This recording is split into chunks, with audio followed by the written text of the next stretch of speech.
जाति का मुद्दा इन दिनों खूब गरमाया हुआ है। इसमें SC/ST एक्ट से जुड़े केस पर खूब बवाल भी मचा है। इसी बीच इलाहाबाद हाईकोर्ट का एक फैसला भी आया, जिसमें कोर्ट ने SC/ST एक्ट और जाति को लेकर महत्वपूर्ण टिप्पणी की है। यह केस इसलिए खास हो जाता है क्योंकि कोर्ट ने इसमें स्पष्ट किया है कि शादी के बाद क्या जाति बदल जाती है या फिर नहीं। नमस्कार, आप देख रहे हैं पॉलिटिकल पंचायत। मैं हूँ आपके साथ श्वेता चौहान।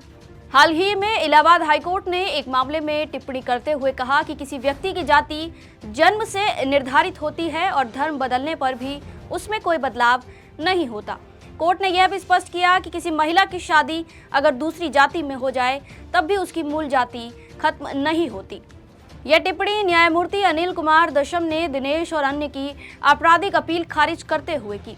वो अपील जिसमें SC/ST एक्ट के विशेष न्यायाधीश अलीगढ़ के समन आदेश को चुनौती दी गई थी। इस आदेश में आरोपियों को SC/ST एक्ट के तहत केस में तलब किया गया था।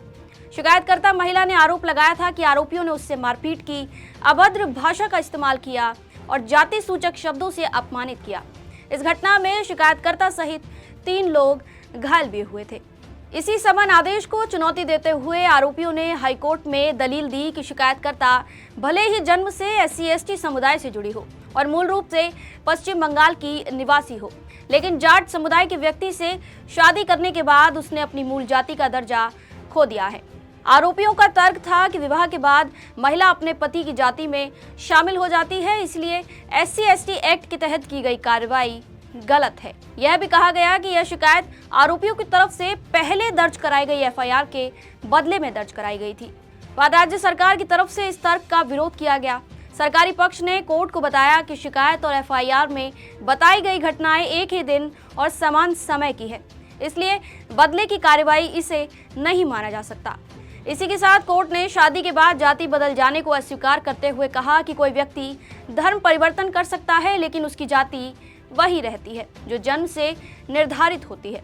शादी से भी किसी व्यक्ति की जाति में बदलाव नहीं होता, इसलिए यह तर्क स्वीकार करने लायक नहीं। वैसे तो शादी के बाद एक लड़की अपनी मूल पहचान ही खो देती है, क्योंकि कई बार उसके नाम से सरनेम तक सब कुछ बदल जाता है। ऐसे में यह केस खास है क्योंकि कोर्ट ने इस बात को स्वीकार किया है कि शादी के बाद भी जाति नहीं बदलती। ये इंटरकास्ट मैरिज करने वालों के लिए एक अहम फैसला है, ताकि उन्हें इस बात की स्पष्टता रहे। इस केस को समझने के बाद आपको क्या लगता है कि ये तर्क कि शादी के बाद लड़की अपनी जाति खो देती है जायज़ है? कोर्ट के इस फैसले को लेकर आपकी क्या राय है, हमें कमेंट सेक्शन में ज़रूर बताएं। आप देख रहे थे पॉलिटिकल पंचायत।